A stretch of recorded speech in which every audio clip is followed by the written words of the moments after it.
मैंने पहले ही बोला, हम सबसे पहले सर्वप्रथम एक बात मैं यहां से डंके की चोट पर बोलना चाहती हूं। मैं स्वागत करती हूं लोगों को फ्री राशन देने का, और ये यूपीए की देन है।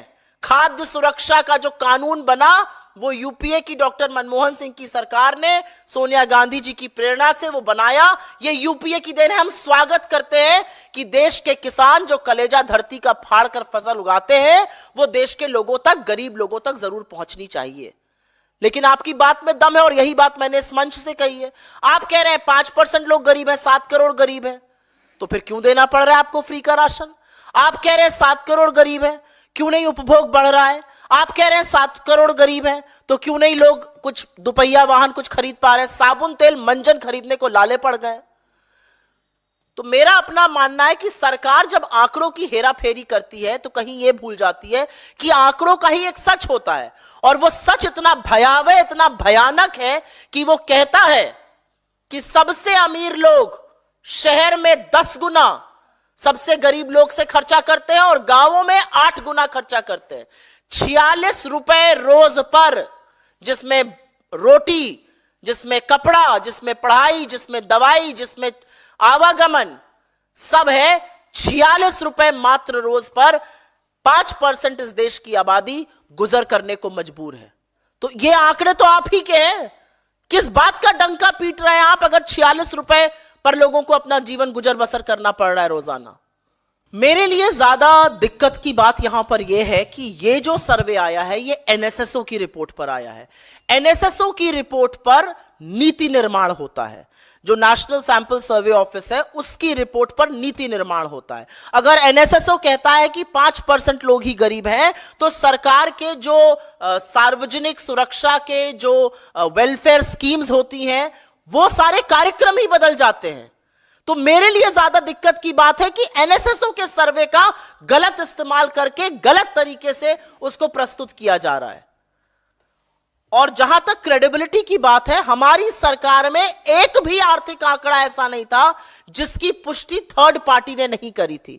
जब हमने कहा कि हमने 27 करोड़ लोगों को गरीबी की सीमा रेखा से निकाला यूपीए के शासनकाल के दौरान, तो इसकी पुष्टि थर्ड पार्टी ने, वर्ल्ड बैंक और आईएमएफ ने की। इनके इन खर्रों की पुष्टि कौन कर रहा है? खुद अपने मुंह मियां मिट्ठू बनकर आपस में मंत्री और नीति आयोग के सीईओ। एक भी जो विश्वसनीय एजेंसीज हैं क्या इन आंकड़ों की पुष्टि कर रही हैं? विश्वसनीय एजेंसीज वाइडनिंग गैप, इस आईएमएफ को कोट करने में थकते नहीं है मोदी जी के मंत्री लोग। वो क्या कहता है आईएमएफ कि आपके यहां जो बढ़ती हुई निरंतर आर्थिक असमानता है, जो गरीबी है, वो दिक्कत की चीज है। तो मेरा अपना मानना है कि आर्थिक आंकड़ों के साथ खिलवाड़ करके, जालसाजी करके, उसके साथ करतब करके आपको हासिल कुछ नहीं होगा। 2 घंटे का टीवी डिबेट पर चरण वंदन हो जाएगा, 2-4 मियां मिट्ठू ताली बजा लेंगे, पीठ ठोक लेंगे, प्रधानमंत्री वही झूठ जाकर इलेक्शन की रैलीज में, टेलीविजन के कार्यक्रमों में रिपीट करेंगे, और जो समझते हैं इन चीजों को वो हंसेंगे आप पर। लेकिन सबसे ज्यादा आप पर वो गरीब हंस रहा है जिसकी जिंदगी आपने बदतर कर दी है। मैंने 3 लोगों की यहां पर बात करी, चाहे वो रमेश बिंद हो, चाहे वो ब्रजेश पाल हो, चाहे वो आगरा का तरुण हो, जिन्होंने आर्थिक तंगी के कारण पिछले 1-1.5 महीने में अपनी जान दे दी। आपके ऊपर हंस नहीं रहे हैं वो लोग जो कि अपनी आत्महत्या कर रहे हैं। आज 1 घंटे में 2 किसान आत्महत्या करता है, रोजाना 40 नौजवान आत्महत्या कर रहे हैं बेरोजगारी के चलते। 2022 में यह सरकार का आंकड़ा है, 7,000 लोगों ने खुदकुशी कर ली। ये लोग आपके ऊपर हंस नहीं रहे हैं। विडंबना है कि ये लोग मजबूर हैं आत्महत्या करने को, और आप चकाचौंध को दिखाने में अपनी पीठ ठोकने से बाज नहीं आ रहे हैं। सबसे पहले मैं आपने कैम्ब्रिज पर सवाल पूछा, उसका जरूर जवाब दूंगी।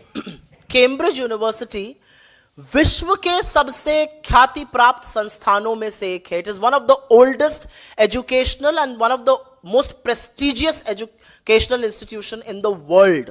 वहां से आइंस्टाइन या नेहरू नहीं, खुद राहुल गांधी जी भी पढ़े हैं। हमारे लिए बड़े फक्र की बात है कि हमारे नेता को वहां पर लेक्चर देने के लिए कैम्ब्रिज यूनिवर्सिटी आमंत्रित करती है। उनके साथ उनका सालाना अनुबंध है और वो हर साल जाकर वहां पर लेक्चर देते हैं। हमारे लिए बहुत गर्व की बात है कि हमारे नेता ऐसे प्रेस्टिजियस यूनिवर्सिटी पर जाकर छात्रों से listening in the 21st century, जैसे उन्होंने पिछली बात करी थी, देश और दुनिया की परिस्थिति पर चर्चा करने की कुवत रखते हैं और ऐसी प्रेस्टिजियस यूनिवर्सिटी उनको बुलाती है। 8 महीने पहले ही यह तय हो गया था कि उनको इन 2 दिनों वहां रहना होगा। अब बात आई आपके सवाल की वायनाड पर। राहुल गांधी जी एक ऐसे शख्स हैं जो विंध्याचल की पर्वतों के दक्षिण और उत्तर कहीं भी चुनाव लड़कर जीत सकते हैं। ऐसी हिम्मत एक बार इस देश का प्रधानमंत्री भी करके दिखाए। दुखद है, और दुखद इसलिए है क्योंकि पैसे का क्या प्रलोभन है मुझे नहीं पता, एजेंसीज का क्या दबाव है, किस तरह का प्रेशर इन लोगों पर बन रहा है मुझे नहीं पता। मुझे लगता है इसकी समीक्षा हमारा घटक दल खुद करेगा तो अच्छा रहेगा, मैं उन पर टिप्पणी नहीं करना चाहती हूं। लेकिन दुखद है ये स्थिति।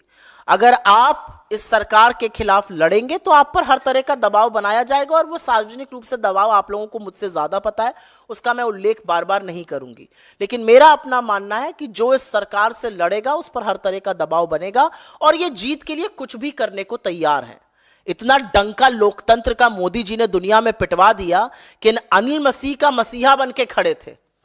36 वोटों में धांधली कैमरे पर पकड़ी गई, सुप्रीम कोर्ट को बोलना पड़ा।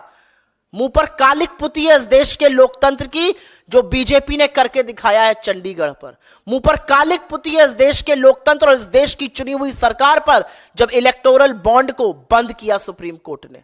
यह असलियत है। मुझे इस बारे में जानकारी नहीं है, लेकिन मेरा अपना मानना है कि चुनाव लड़ना एक स्वाभाविक प्रक्रिया है। जितना मूल अधिकार चुनाव में वोट देना है उतना मूल अधिकार चुनाव लड़ना है। कोई लड़ना चाहे लड़े, लेकिन राहुल जी की जो लोकप्रियता है उसके चलते कोई वहां से क्यों लड़ना चाहेगा, ये अपने आप में एक सवाल है। बिल्कुल भी चुनौती नहीं है। अभी मैं 8 दिन के बाद भारत जोड़ो न्याय यात्रा से लौटी हूं, जो उत्तर प्रदेश में चंदौली से शुरू हुई, वाराणसी प्रयागराज होते हुए, जब हम प्रतापगढ़, रायबरेली और अमेठी, लखनऊ, कानपुर और उसके बाद पश्चिम में मुरादाबाद, संभल, बाकी जगह होते हुए अलीगढ़, आगरा, बुलंदशहर गए, तो वहां पर जो हमने जमीनी हकीकत देखी, जो लोगों के मताधिकार के चुने हुए लोग अगर अपने वोटर के मताधिकार के साथ खिलवाड़ करेंगे तो वोटर उनको जरूर सबक सिखाएगा। वोटर ने मन बना लिया है।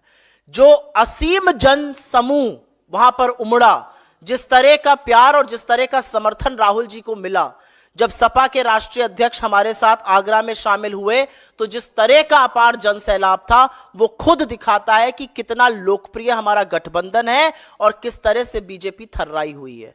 चुने हुए प्रतिनिधि अंततोगत्वा अपने वोटर के पास ही जाएंगे और ये वोटर उनको सबक सिखाएगा। कोई और सवाल? बहुत धन्यवाद आपका, लेकिन इस बात को जरूर उजागर करिए। सोच लीजिए वो 46 रुपए जो शायद आप टिप में भी देखते हुए आपको झिझक लगती है, आज की तारीख में अगर कहीं खाना खाने जाओ और टिप में 200-250 रुपए से कम दो तो झिझक होती है। 46 रुपए में एक व्यक्ति रोटी, कपड़ा, पढ़ाई और दवाई सब कुछ पर गुजर बसर करने को मजबूर है। तो जो इंडिया शाइनिंग था वो इंडिया शाइनिंग फिर हो रहा है, और इसका वही हाल होगा जो 2004 में हुआ था। बहुत धन्यवाद आपका।